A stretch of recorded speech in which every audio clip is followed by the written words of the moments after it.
প্রশ্ন, বৌদ্ধরা বুদ্ধ মন্দিরে কাগজের টাকা পোড়ানো সহ ওই ধরনের অনুষ্ঠান করেন কি? তার টাকা পয়সা নষ্ট বা অর্থবিত্ত নষ্টের বা এরকম কোনো অনুষ্ঠান করেন কি?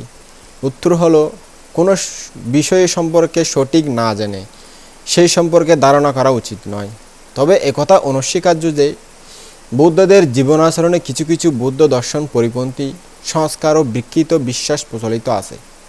বস্তুত প্রত্যেক ধর্মের এই ধরনের কিছু কুসংস্কার থাকে, এজন্য মূল ধর্ম দর্শনকে দায়ী করা যায় না।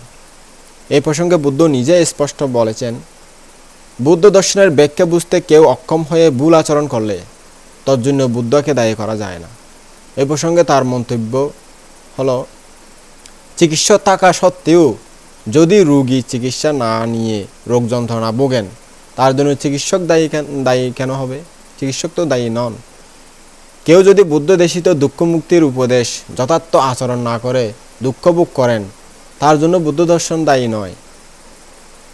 কোনো ধর্মের অনুসারী যদি নিজ ধর্মে নির্দেশিত জীবন আচরণ অনুশীলন না করে বিপদগামী হয়, তাহলে তা দিয়ে ওই ধর্ম দর্শনের মূল্যায়ন করা উচিত নয়। বুদ্ধ দর্শনকে সম্যকভাবে বুঝতে হলে বুদ্ধের নির্দেশিত শিক্ষা সম্পর্কে জানতে হবে।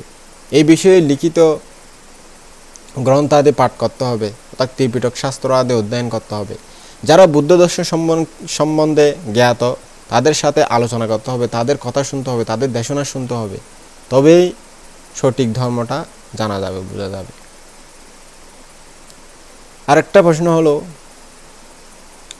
বৌদ্ধ জীবন আচরণ কল্যাণকর হলে বৌদ্ধ দেশগুলি দরিদ্র কেন অথবা গরিব কেন? হ্যাঁ,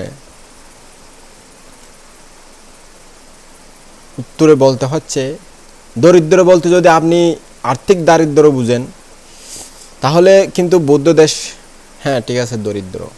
পক্ষান্তরে দরিদ্র বলতে যদি আপনি জীবনের মনের দারিদ্র বুঝেন তাহলে বৌদ্ধ দেশ সমৃদ্ধ।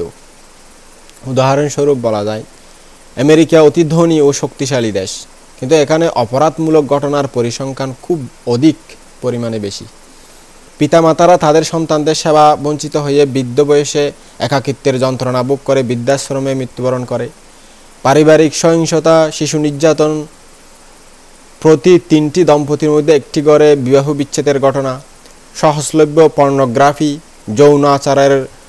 যৌন অনাচারের নৈতিক অধপতন নিয়ে আমেরিকা খুব সমৃদ্ধ। এই দেশের মানুষ অর্থশালী বটে, কিন্তু শান্তি বঞ্চিত। বৌদ্ধ দেশ মিয়ানমার প্রসঙ্গে দেখা যাবে যে, অথবা যারা বৌদ্ধ ধর্ম আচরণ করেন সেই রকম দেশে দেখা যাবে যে এদেশের মানুষ আর্থিকভাবে তেমন সমৃদ্ধ নয়, কিন্তু সন্তান যারা আছে তারা মা বাবাকে সম্মান ও সেবা যত্ন করে। এদেশে অপরাধের পরিসংখ্যান হার খুব কম। বিবাহ বিচ্ছেদ, পারিবারিক সহিংসতা, শিশু নির্যাতন, আত্ম অহংকার ঘটনা নেই বললেই চলে। পর্নোগ্রাফি, যৌন অনাচার কঠোরভাবে নিয়ন্ত্রিত। তারা পরিবার থেকে সেই শিক্ষাটা পায়, সংযম শিক্ষাটা, যার কারণে সেই সব অপরাধমূলক, সেই সব সমাজকে যে নীতি ধ্বংস করে দেয়, যে এরকম অপরাধের কারণে মানুষ বর্তমানে দিশেহারা, সেরকম অপরাধ ওখানে নাই। সার্বিক মূল্যায়নে এই দেশ আর্থিকভাবে কিছুটা পশ্চাৎপদ হলেও নৈতিক দিক থেকে যে দেশ সমৃদ্ধ, একথা অনস্বীকার্য।